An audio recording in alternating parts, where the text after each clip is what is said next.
बिस्मिल्लाहिर्रहमानिर्रहीम। अस्सलामु अलैकुम वरहमतुल्लाहि वबरकातुहू। तमाम दोस्तों को हाफिज़ बाइक रिपेयरिंग यूट्यूब चैनल में खुशामदीद करता हूँ।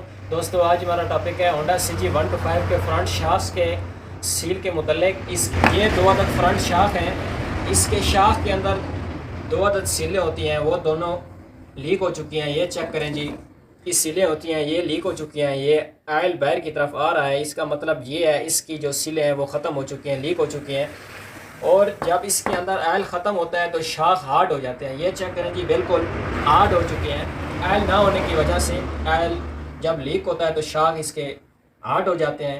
हार्ड होने के बाद इसके जो रॉड होते हैं वो खुश्क चलते हैं। खुश्क चलने की वजह से इसके जो रॉड हैं वो कट लग जाते हैं, यानी कि ख़त्म हो जाते हैं। इसलिए कोशिश किया करें जब भी इसकी लीकेज जो शाख की सीलें लीक होती हैं तो फ़ौरन ही शाख खुलवा के इसकी जो सीलें होती हैं वो चेंज करवाएं। सबसे पहले तो हमने इसका जो एक अदद बोल्ट होता है एल्की वाला, वो हमने एल्की के साथ हमने खोल लेना है। ये एक अदद एल्की है, एल्की के साथ इसका जो बोल्ट है ये हमने खोल लेना है। जी दोस्तों, ये एक अदद इसका एल्की बोल्ट है जो नोज़ल स्प्रिंग के ऊपर ही लगता है। उसके बाद ही इसका जो बॉटम है सील वाला उसको हमने अलग कर लेना है। ये चेक करें, इसके अंदर जो ऑयल है वो ख़त्म हो चुका है। और ये एक अदद 24 mm का 22 mm का बोल्ट होता है, ये हमने खोल लेना है स्पिनर के साथ। दोस्तों, ये रॉड के ऊपर जो बोल्ट होता है ये हमने, उसके बाद ये है इसका बड़ा स्प्रिंग। ये चेक करें, इसके अंदर भी ऑयल बिल्कुल ख़त्म हो चुका है। इसका जो छोटा स्प्रिंग है, नोज़ल है, वो भी हमने निकाल लेना है इसको भी। ये एक अदद नोज़ल है, ये इसका छोटा स्प्रिंग है, इनको भी हमने साइड पे करना है, रॉड को भी। उसके बाद इसकी जो सील है, सील लॉक है सील का, वो भी हमने निकाल लेना है। जी दोस्तों, बॉटम के अंदर एक अदद सील है, सील के ऊपर एक अदद लॉक है। टेस्टर के साथ या पर इसका जो लॉक है इसको हमने निकाल लेना है। ये एक अदद लॉक है सील के ऊपर जो होता है। उसके बाद ही इसकी जो सील है इसको भी हमने निकाल लेना है। ये एक अदद टी रॉड है, टी रॉड की मदद से हल्का हल्का हमने इसको दबाव देना है। ज़्यादा दबाव देने की ज़रूरत नहीं है क्योंकि ये जो बॉटम है ये सिल्वर का होता है, ये टूट भी सकता है। हल्का हल्का हमने इसको दबाव देना है, ज़्यादा नहीं देना, ताकि सील भी हमारी बाहर आ जाए और बटन जो है वो भी बच जाए, वो भी ना टूटे। ये चेक करें, इसकी जो सील है वो बाहर की तरफ आ रही है। ये चेक करें जी, ये जो हमारी सील है ये बाहर की तरफ आ चुकी है। ये सील हार्ड हो चुकी है, रबड़ की है, ये हार्ड हो चुकी है। उसके बाद ये लीक है, यानी कि ये फारिग हो चुकी है। उसके बाद इसका जो दूसरा शाख है, एक तो हमने मुकम्मल खोल लिया है, दूसरा जो शाख है सेम उसको भी हमने इसी तरह खोल लेना है। इसको भी हमने सेम उसी तरह खोल लेना है। सबसे पहले इसका जो एल्की वाला बोल्ट है ये भी हमने खोल लेना है। ये है एल्की का बोल्ट।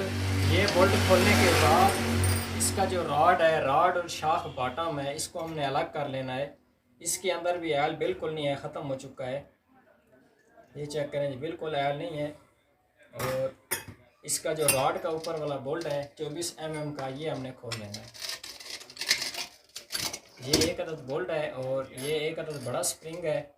और दूसरे नंबर पे जो इसका स्प्रिंग है, नोज़ल है, वो भी अंदर है, उसको भी हमने निकाल लेना है। और स्प्रिंग छोटा इसके अंदर है, उसको भी हमने निकाल लेना है। उसके बाद इसकी जो सील का लॉक है ये हमने निकाल लेना है। ये एक अदद लॉक है सील के ऊपर जो होता है। उसके बाद इसकी जो सील है इस तरह हमने भी सेम हमने उसी तरह निकाल लेना है टी रॉड के साथ। टी रॉड है, टी रॉड की मदद से हल्का हल्का हमने इसको दबाव देना है। ज़्यादा टेक देने की ज़रूरत नहीं है, ये डैमेज हो सकती है, फट सकती है, इसलिए हमने इसको हल्का हल्का दबाव देना है ताकि जो हमारी सील है वो बाहर की तरफ आ जाए, बिल्कुल ईजी। ये चेक करें जी, ये हमारी सील बाहर आ चुकी है। फाइनल हमने पहले इसकी सफाई करनी है, अच्छी तरह इनको वॉश करना है। वॉश करके इसकी सीलें भी हमने डालनी है और ऑयल भी डालना है। सीलें के नंबर क्या होता है वो भी मैं आपको बताऊंगा। उसके बाद इसका जो ऑयल होता है वो भी कितना इसके अंदर एक शाख के अंदर डालना चाहिए, वो भी इंशाल्लाह मैं पूरी डिटेल के साथ बताऊँगा। फाइनल सफाई करने के बाद, वॉश करने के बाद फाइनल इसकी जो सीलें हैं वो हमने उनको फिट करना है। सबसे पहले तो मैं ये बताता चलूँ, ये 2 अदद इसकी शाख सीलें हैं। 2737 का नंबर है। ये जो 1 to 5 के फ्रंट शाख की सीलें हैं। सबसे पहले तो हमने सील के ऊपर हल्का हल्का ऑयल करना है। ऑयल करने के बाद ही हमने इनको बॉटम के अंदर फिट करना है। ऑयल करने का फ़ायदा ये है, बॉटम के अंदर जिस वक्त हमने इसको फिट करना है सील को, तो ये अपने फेस के अंदर अच्छी तरह बैठ जाएगी। ज़्यादा इसको पंच करने की ज़रूरत नहीं है। उसके बाद इसकी जो पुरानी सील है, पहली वाली जो हमने निकाली थी, उसको हमने ऊपर रखना है। ऊपर रख के हल्का सा हमने इसको पंच करना है हैमर के साथ। पंच करने के बाद इसकी जो पुराने वाली सील है ऊपर जो हमने रख के इसको पंच किया था, पुरानी सील को हमने निकाल लेना है दोबारा बाहर। निकालने के बाद इसका जो फेस है इसको हमने अच्छी तरह साफ़ करना है। साफ़ करने के बाद ही इसका जो सील के ऊपर जो लॉक होता है वो हमने फिट करना है। ये जो लॉक है हमारा वो अपने फेस के अंदर अच्छी तरह बैठ चुका है। उसके बाद एक अदद इसका बड़ा राड है और एक इसकी नोज़ल है, एक इसका स्प्रिंग है। इनको हमने राड के अंदर फिट करना है। फिट करने के बाद इसका जो बड़ा स्प्रिंग है, एक साइड इसकी खुले होल हैं, एक साइड के इसके तंग होल हैं। जो इसके तंग होल हैं वो हमने नीचे की तरफ इसको हमने फिट करना है। उसके बाद इसका जो बड़ा बोल्ट हमने खोला था 24 mm का, वो हमने फिट करना है। मुकम्मल तौर पे टाइट नहीं करना, हल्का सा हमने इसको टाइट करना है। टाइट करने के बाद इसको हमने फाइनल बॉटम के अंदर हमने फिट करना है। जी दोस्तों, ये इसका बॉटम है, इसको राड के अंदर हमने फिट करना है। उसके बाद इसका जो ऊपर वाला बोल्ट है, हल्की बोल्ट हमने खोला था, उसको हमने फिट करना है ऊपर से। ये एक अदद इसका बोल्ट है, एक अदद इसके अंदर वाशर है, इसको हमने फिट करना है। उसके बाद हल्की के साथ हमने इसको टाइट करना है। फाइनल इसका जो हल्की बोल्ट है इसको हमने अच्छी तरह टाइट करना है। टाइट करने के बाद ही हमने इसकी साइड चेंज करनी है। साइड चेंज करने के बाद इसका जो ऊपर वाला बोल्ट है इसको हमने दोबारा खोल लेना है। उसके बाद इसका जो बड़ा स्प्रिंग है इसको भी हमने निकाल लेना है। फाइनल इस शाख के अंदर, एक शाख के अंदर हमने ऑयल डालना है। ऑयल कितना डालना है? ऑयल का जो डब्बा होता है, ये अटले सोंडे का हो या एवोलिन का डब्बा, उसका जो ढक्कन होता है, 4 ढक्कन एक शाख के अंदर हमने इसके अंदर ऑयल इंस्टॉल करना है।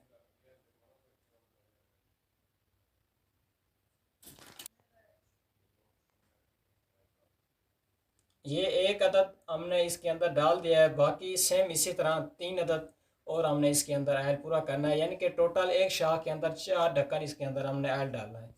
डालने के बाद शाख को हमने ऊपर नीचे की तरफ लाजमी मूव करना है। मूव करके चेक करना है ये जो इसके अंदर साउंड आ रही है, ये साउंड होना बहुत ज़रूरी है। जब ये इसके अंदर से साउंड ये आती है तो इसका मतलब ये होता है इसके जो शाख हैं वो ठीक है। उसके बाद इसका जो स्प्रिंग है जिस तरह हमने निकाला था उसी तरह हमने इसको वापस फिट करना है। फिट करने के बाद इसका जो ऊपर वाला बोल्ट है ये भी हमने फिट करना है। इस बोल्ट को हमने अच्छी तरह टाइट करना है, लूज़ नहीं रखना। तो थोड़ा बहुत भी हमने इसको लूज़ नहीं रखना है, इसको मुकम्मल तौर पे अच्छी तरह हमने इसको टाइट करना है 24 mm के स्पिनर के साथ। जी दोस्तों, रॉड का जो बोल्ट है 24 mm का, 22 का भी होता है, 24 का भी होता है। ये बोल्ट टाइट करने के बाद फाइनल इसका ये जो गिलास है ये हमने फिट करना है। ये जो छोटा सा होल है ये हमने अंदर की तरफ इसको फिट करना है। जिस साइड पे इसके जो मडगार्ड के बोल्ट लगते हैं उसी साइड पे हमने रख के इसको हमने इसकी फिटिंग करनी है। ये यहाँ पे 2 अदद बोल्ट लगते हैं। ये जो सुराख है ये भी हमने सेम इसी तरह सेंटर में रख के हमने इस गिलास को फिट करना है। हल्का सा हमने ऊपर से पंच करना है। जी दोस्तों, ये एक अदद हमारा शाख मुकम्मल हो चुका है और उसके बाद फाइनल हमने सेम इसी तरह दूसरे को भी हमने फिट करना है। जी दोस्तों, इस सील को भी हमने ऑयल करना है। ऑयल करने के बाद ही शाख बॉटम के अंदर हमने इसको फिट करना है।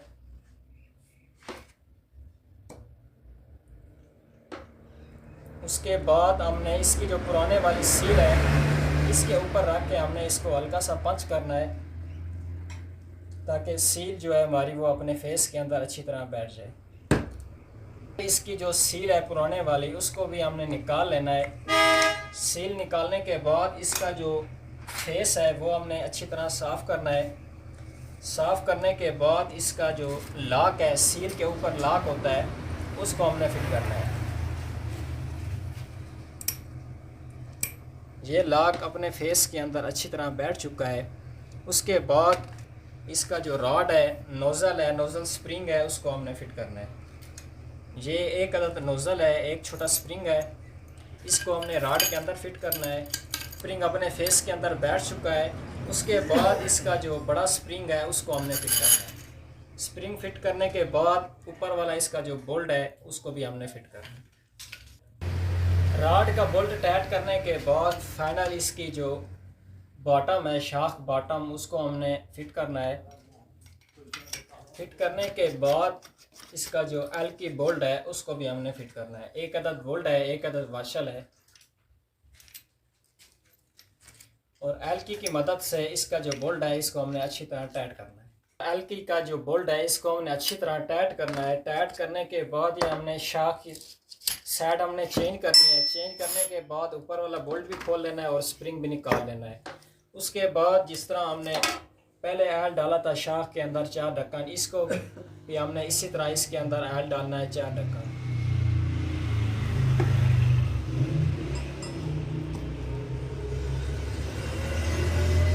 ये एक अदद ढक्कन हमने डाल दिया है, बाकी भी हमने सेम इसी तरह 3 अदद ढक्कन इसके अंदर एल डालना है। टोटल हमने 4 ढक्कन एक शाख के अंदर एल डालना है। जी दोस्तों, शाख के अंदर एल डालने के बाद शाख रॉड को हमने मूव लाजमी करना है। ये जिस तरह इसके अंदर साउंड आ रही है, ये साउंड होना बहुत ज़रूरी है। इसका मतलब ये होता है इसका जो शाख है वो बिल्कुल ओके है। उसके बाद इसका जो स्प्रिंग है इसको भी हमने फिट करना है। स्प्रिंग फिट करने के बाद ऊपर वाला जो बोल्ट है रॉड का उसको भी हमने मुकम्मल तौर पे फिट करना है। 24 mm की चाबी के साथ, स्पिनर के साथ इसको हमने अच्छी तरह टाइट करना है। टाइट करने के बाद ही हमने इसको फिट करना है। इसका जो शाख गिलास है टाइट हो चुका है। फाइनल इसका जो शाख गिलास है इसको भी हमने सेम उसी तरह फिट करना है। इसका ये जो छोटा होल है ये भी हमने इसी तरह रखना है, जहाँ पे मडगार्ड के काबले लगते हैं उसी साइड पे हमने सेंटर पे रख के हमने इसको पंच करना है गिलास को, ताकि जो हमारा गिलास है वो अपने फेस के अंदर बैठ जाए। दोस्तों, शाख वाला जो प्रोसेस था वो हमारा मुकम्मल हो चुका है। फाइनल हमने इसके अंदर प्ले चेक करनी है। ये चेक करें, बिल्कुल अपने फेस के अंदर अच्छी तरह काम करने लगे हैं। शाख बिल्कुल ओके हैं, बिल्कुल सही वर्क करने लगे हैं। और यही तरीका है आल सीलें डालने का, निकालने का। ये थी आज की हमारी वीडियो। उम्मीद करता हूँ ये वीडियो आपको पसंद आएगी। वीडियो पसंद आए तो लाइक करें, शेयर करें, मेरे चैनल को सब्सक्राइब करें, साथ बेल को भी प्रेस करें ताकि हर आने वाली नई वीडियो आप तक पहुँच सके।